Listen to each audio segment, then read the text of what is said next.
Central industrial security force অর্থাৎ CISF এর তরফ থেকে একটি নতুন জব নোটিফিকেশন আপলোড করা হয়েছে। তো কি সেই নতুন জব নোটিফিকেশন, সেই নিয়ে আজকের ভিডিওটিতে বিস্তারিত আলোচনা করব। অনস্ক্রিন তোমরা দেখতেই পাচ্ছ, নোটিশটি ওপেন করে নেওয়া হয়েছে এবং শুরুতেই লেখা রয়েছে সেন্ট্রাল ইন্ডাস্ট্রিয়াল সিকিউরিটি ফোর্স এবং তারপরে বলা হচ্ছে recruitment of constable or fireman male 2024 in CISF, অর্থাৎ তোমাদের কনস্টেবল অথবা ফায়ারম্যান পদে নিয়োগ হবে এবং এখানে শুধুমাত্র ছেলেরাই আবেদন করতে পারবে। এক্ষেত্রে তোমাদের অনলাইনে অ্যাপ্লিকেশন শুরু হচ্ছে 31শে আগস্ট থেকে এবং এটি চলবে 30শে সেপ্টেম্বর পর্যন্ত। এখানে তোমাদের পে স্কেলটা রাখা হয়েছে পে লেভেল 3 অনুযায়ী 21,700 থেকে 69,100 পর্যন্ত। এবার আসছি ভ্যাকেন্সি অর্থাৎ শূন্যপদ। এখানে ছকের সাহায্যে প্রত্যেকটা স্টেটের আলাদা আলাদা করে নাম দেওয়া রয়েছে এবং এখানে general, SC, ST, EWS, OBC প্রত্যেকটা ক্যাটাগরির ক্ষেত্রে আলাদা আলাদা করে প্রত্যেকটা স্টেটের জন্য ভাগ করে দেওয়া রয়েছে কোন স্টেটে কতগুলি শূন্যপদ রাখা হয়েছে। এখানে টোটাল তোমাদের শূন্যপদ রাখা হয়েছে 1130টি। এবার আসছি এডুকেশনাল কোয়ালিফিকেশন অর্থাৎ শিক্ষাগত যোগ্যতা।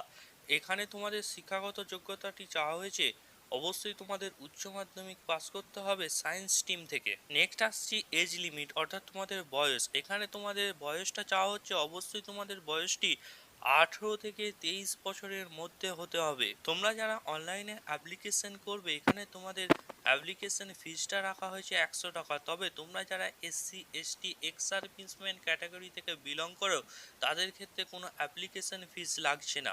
এবার আসছি রিক্রুটমেন্ট প্রসেস অর্থাৎ তোমাদের যে নিয়োগ প্রক্রিয়া এখানে কতগুলি ধাপে সম্পন্ন হবে।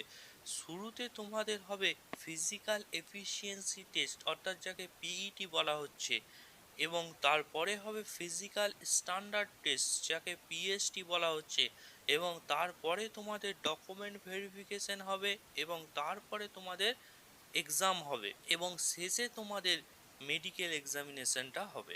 এবার আসছি ফিজিক্যাল এফিসিয়েন্সি টেস্ট অর্থাৎ পিইটি। এখানে বলা হচ্ছে candidates have to clear 5 kms running event in 24 minute, অর্থাৎ তোমাদের 5 কিলোমিটার দৌড়াতে হবে 24 মিনিটের মধ্যে। নেক্সট আসছি ফিজিক্যাল স্ট্যান্ডার্ড টেস্ট অর্থাৎ পিএসটি। এখানে বলা হচ্ছে হাইটটা থাকতে হবে 170 সেন্টিমিটার, চেস্টটা থাকতে হবে 80 থেকে 85 সেন্টিমিটারের মধ্যে এবং তোমাদের মিনিমাম এক্সপানশান হচ্ছে 5 সেন্টিমিটার। এবং তোমরা যদি কোনো ক্যাটাগরি থেকে বিলং করো তাহলে কিন্তু হাইট, চেস্ট এইগুলিতে তোমরা ছাড় পেয়ে যাবে।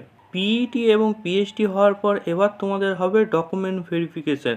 তো এইখানে পয়েন্ট করে করে দেওয়া রয়েছে তোমাদের কি কি ডকুমেন্ট লাগবে ভেরিফিকেশনের সময়, তোমরা এগুলি দেখে নিতে পারবে। এবার আসছি এক্সামিনেশন প্যাটার্ন অর্থাৎ এখানে তোমাদের পিইটি, পিএইচডি এবং ডকুমেন্ট ভেরিফিকেশন হওয়ার পর এবার তোমাদের হবে এক্সাম। তো এখানে এক্সামের কি প্যাটার্ন রাখা হয়েছে সেটাই আজকে দেখব। তো এখানে তোমাদের 4টে পার্টে ভাগ করা হয়েছে, part A, part B, part C, part D. এই পার্ট এতে তোমাদের সাবজেক্টটা রাখা হয়েছে জেনারেল ইন্টেলিজেন্স অ্যান্ড রিজনিং। এখানে তোমাদের 25টি কোশ্চেন থাকবে 25 নম্বর। পার্ট বিতে রাখা হয়েছে জেনারেল নলেজ অ্যান্ড অ্যাওয়ারনেস, এখানেও 25টি কোশ্চেন থাকছে 25 নম্বর। পার্ট সিতে থাকছে এলিমিনেটারি ম্যাথামেটিক্স, এখানেও 25টি কোশ্চেন থাকছে 25 নম্বর। এবং শেষে পার্ট ডিতে রাখা হয়েছে ইংলিশ অথবা হিন্দি, এখানেও 25টি কোশ্চেন থাকছে 25 নম্বর এবং তোমাদের টাইম ডিউরেশনটা রাখা হয়েছে 120 মিনিট। তো এখানে তোমরা পরীক্ষার প্রশ্নপত্র ইংলিশ এবং হিন্দি এই দুটি ভাষাতেই তোমরা অ্যাভেলেবেল পাবে এবং এখানে কোনো প্রশ্নের উত্তর যদি ভুল হয় তাহলে কোনো নেগেটিভ মার্কিং থাকছে না। পিইটি, পিএইচডি এবং ডকুমেন্ট ভেরিফিকেশন এবং রিটেন এক্সাম হওয়ার পর শেষে তোমাদের হবে মেডিকেল এক্সামিনেশন। এই ধরনের আপডেট সংক্রান্ত ভিডিও পেতে চাইলে আমাদের চ্যানেলটি সাবস্ক্রাইব করুন এবং ভিডিওটিকে লাইক করুন এবং শেয়ার করুন।